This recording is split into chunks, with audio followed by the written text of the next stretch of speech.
জিয়ার যে সমঝোতা, তার পুত্র তারেক রহমানকে কারা মুক্তি দিয়ে লন্ডনে চিকিৎসার জন্য পাঠানোর ক্ষেত্রে, সেক্ষেত্রেও কিন্তু বিএনপি জামাত জোট সরকারের মন্ত্রী, জামায়াতে ইসলামীর মহাসচিব আলী হাসান মোহাম্মদ মুজাহিদ, বিএনপির মহাসচিব খন্দকার দেলোয়ার হোসেন আর তখনকার ডিজিএফআই এর ব্রিগেডিয়ার আমিন, এই তিনজন মিলে খালেদা জিয়ার সঙ্গে পুরো আলাপটা, পুরো ব্যবস্থাটা তাদের সঙ্গে আলাপের মাধ্যমে ঘটেছিল।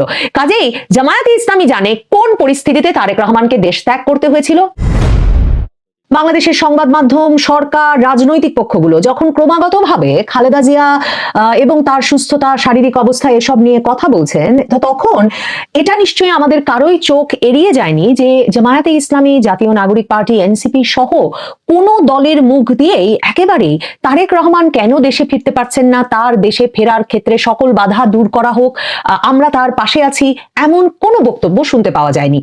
মানে ধরুন, জাতীয় নাগরিক পার্টির নেতৃবৃন্দ হাসনাত আব্দুল্লাহ, তাসনিম জারারা ছুটে গেছেন খালেদা জিয়াকে হাসপাতালে দেখতে, তারা দোয়া করেছেন খালেদা জিয়া যাতে শেখ হাসিনার ফাঁসিটা দেখে যেতে পারেন। কিংবা জামায়াতের আমির ডাক্তার শফিকুর রহমান, তিনি মঙ্গলবার খালেদা জিয়াকে দেখতে গিয়ে বলেছেন তিনি আর কিছুতেই মনকে বুঝ দিতে পারছিলেন না যে এ সময়ে খালেদা জিয়াকে দেখতে এসে ভিড় না বাড়ানোই ভালো, সেজন্যই দেখতে এসেছেন। তখনও তিনি সংবাদ মাধ্যমের সামনে যে কথা বলেছেন, সেখানে তিনি বলেছেন যে তিনি প্রার্থনা করেন, দোয়া করেন যাতে পরিবারের সবাই এই সময়ে মনের জোর ধরে রাখতে পারেন, কিন্তু ভুলেও তারেক রহমানের নামটা উচ্চারণ করে বলেন নাই যে তারেক রহমান দ্রুত যাতে তার মায়ের কাছে ফিরতে পারেন, তারেক রহমান এ সময়ে যাতে শক্তি পান, তিনি এতটা দূরে আছেন। মানে তারা যে একটা রাজনৈতিক সহকর্মী, তাদের সঙ্গে যে কোনো কার্যকরী সম্পর্ক আছে তারেক রহমানের। কারণ মনে করে দেখেন, জামায়াতের আমির ডাক্তার শফিকুর রহমান তো ধানের শীষ নিয়ে 2018 সালে নির্বাচন করেছেন বিএনপির সঙ্গে জোটবদ্ধ হয়ে, এবং সেবার সব মনোনয়ন থেকে শুরু করে নির্বাচনী পুরো কার্যক্রমটা তারেক রহমান এই লন্ডনে বসে তত্ত্বাবধান করছিলেন। তার মানে ডাক্তার শফিকুর রহমানের সঙ্গে তো তারেক রহমানের ঘনিষ্ঠ রাজনৈতিক সম্পর্ক ছিল। মনে করে দেখেন, এবছর মে মাসে যখন খালেদা জিয়া তার পুত্রের কাছে লন্ডনে ছিলেন, তখন ডাক্তার শফিকুর রহমান এবং তখন যিনি জামায়াতে ইসলামের নায়েবে আমির সৈয়দ মোহাম্মদ তাহের, তারা দুজন লন্ডন এলেন এবং তারেক রহমান এবং তার মা খালেদা জিয়ার সঙ্গে সাক্ষাৎ করলেন। তো তাহলে তারেক রহমানের বাড়ি এসেছেন ডাক্তার শফিকুর রহমান, জামায়াতের নেতা সৈয়দ মোহাম্মদ তাহের কই? তারা কেউ তারেক রহমান যে এ সময়ে এমন একটা ঝঞ্ঝার মধ্য দিয়ে যাচ্ছেন, এমন একটা ঝড়ের মধ্য দিয়ে যাচ্ছেন যেখানে তার মা কয়েক হাজার মাইল দূরে অসুস্থ, আর তিনি বলছেন যে এমন একটা পরিস্থিতিতে তিনি পড়েছেন যে তিনি ব্যাখ্যাও করতে পারছেন না কেন দেশে যেতে পারছেন না, কোনো সহানুভূতি তাকে দেখানো হচ্ছে না।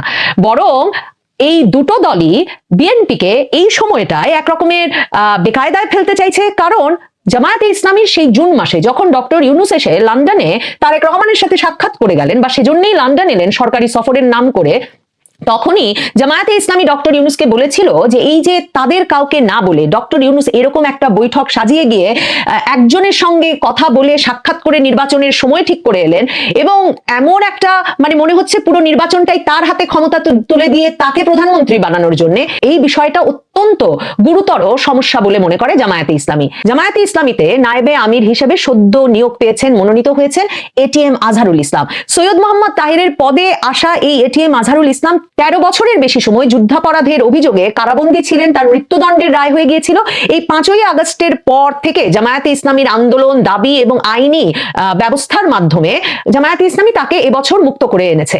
সেই এটিএম আজহারুল ইসলাম তো সরাসরি জনসভায় দাঁড়িয়ে বলছেন যারা 18 কোটি মানুষকে দেশে ফেলে রেখে বিদেশে অবস্থান করে তারা দেশপ্রেমিক হতে পারে না। জামায়াতে ইসলামীর নেতারা বিদেশ থেকে এসে ফাঁসির মঞ্চে চড়েছেন, তারা দেশ ছেড়ে পালিয়ে যাননি। অনেক নেতা বিদেশ থেকে দেশে আসার সাহস পাচ্ছেন না। ইংল্যান্ডের নাগরিকত্ব ছেড়ে যদি প্রধানমন্ত্রী না হতে পারেন তাহলে দুই কুলি হারাবেন, কাজেই সেই ঝুঁকি নিতে চাচ্ছেন না। মানে তারেক রহমানকে জামায়াতে ইসলামী এমন একটা সময়েও কিন্তু কোনো ছাড় দিচ্ছে না। ছাড় দিচ্ছে না কারণ নির্বাচনের মৌসুম, ছাড় দিচ্ছে না কারণ ভোটের পরিসংখ্যানে জামায়াতে ইসলামী এখন রীতিমতো বিএনপির ঘাড়ে নিঃশ্বাস ফেলছে। মানে যে সব জরিপই হচ্ছে, সব জরিপেই দেখা যাচ্ছে জামাতের ভোট বাড়ছে, বিএনপির ভোট কমছে, আর জামাত আর বিএনপির মধ্যকার পার্থক্য কমে আসছে।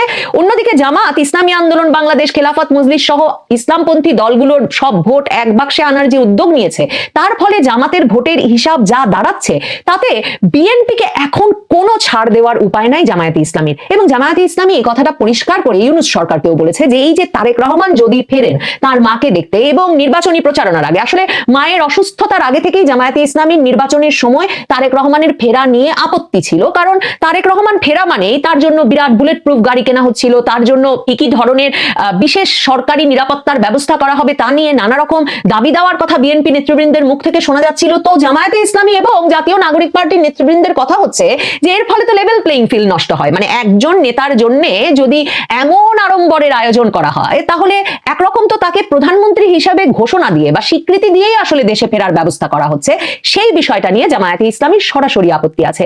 আর অন্যদিকে তারেক রহমানের জন্য বিএনপির জন্য সেটা একটা অস্বস্তির কারণ বই কি, মানে আওয়ামী লীগ তাদের ঘোষিত শত্রু, তারা আর ক্ষমতায় নাই বটে, কিন্তু তাদের মিত্র যে রাজনৈতিক দলগুলো, সেই রাজনৈতিক দলগুলোই কেন তারেক রহমানের এমন শত্রু হয়ে উঠলো? কারণ ডাক্তার শফিকুর রহমান হাসপাতালের বাইরে দাঁড়িয়ে কিন্তু খালেদা জিয়ার নেতৃত্ব নিরঙ্কুশে স্বীকার করেছেন। তিনি বলেছেন তিনি আমাদের নেত্রী, তিনি 4 দলীয় জোটের নেত্রী। কারণ 2001 সালে জামায়াত বিএনপি একটা দীর্ঘ সময় আন্দোলনের পর একতাবদ্ধ হয়ে 4 দলীয় জোট গঠন করে যে সরকার গঠন করেছিল, সেটা বিএনপি জামাত জোট সরকার হিসেবেই কিন্তু পরিচিতি পেয়েছিল।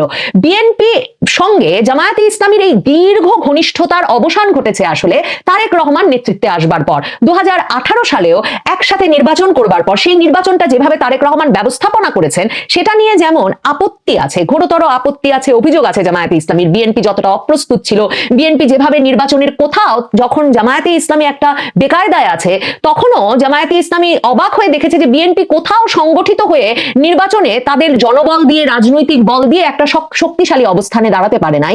এবং জামায়াতে ইসলামীর দিক থেকে বিএনপির উপর ভরসা করার অবসান ঘটেছে কিন্তু সেই 2018 নির্বাচন থেকে। আর জামাতে ইসলামী তাই এই যে 5ই আগস্টের আন্দোলনটা তাদের নেতৃত্বে, তাদের পরিকল্পনায়, তাদের জনবলে তারা সংগঠন করে ফেলবার পর, মানে যেই আন্দোলনটিতে আনুষ্ঠানিকভাবে 5 তারিখ পর্যন্ত বিএনপি ছাত্রদল কেউ নামে নাই, তাদের কোনো ধারণাই ছিল না যে শেখ হাসিনা সরকারের 15 বছরের শাসনের আসলে অবসান ঘটে যাচ্ছে রাজপথে। সেই আন্দোলনটার অবসানে হঠাৎ করে যে তারেক রহমান এসে সেই আন্দোলনের ফল ভোগ করে ক্ষমতায় বসে পড়বেন, সেটাতে জামায়াতে ইসলামীর খুব যুক্তিসঙ্গতভাবে সরাসরি আপত্তি আছে। কারণ একদিকে জামাত বিরোধিতাকে নিজেদের রাজনীতির, মানে বিএনপির রাজনীতির একটা মূল চালিকা শক্তি করে ফেলা হবে, মানে ক্রমাগতভাবে এই যে যুদ্ধাপরাধের দল বলে তাদেরকে অভিহিত করা হবে, যেই অভিযোগে কখনো খালেদা জিয়া তাদেরকে কখনো অভিযুক্ত করেন নাই। মানে বেগম খালেদা জিয়া সারা জীবন, তার পুরো রাজনৈতিক জীবন জুড়ে ইসলামপন্থী দলগুলোর শক্তিতে নিজের দলকে যেমন শক্তিশালী করেছেন, তেমনি এই দলগুলোকে তার মিত্র দল বলে ভেবে এসেছেন। খালেদা জিয়া যে রাজনীতি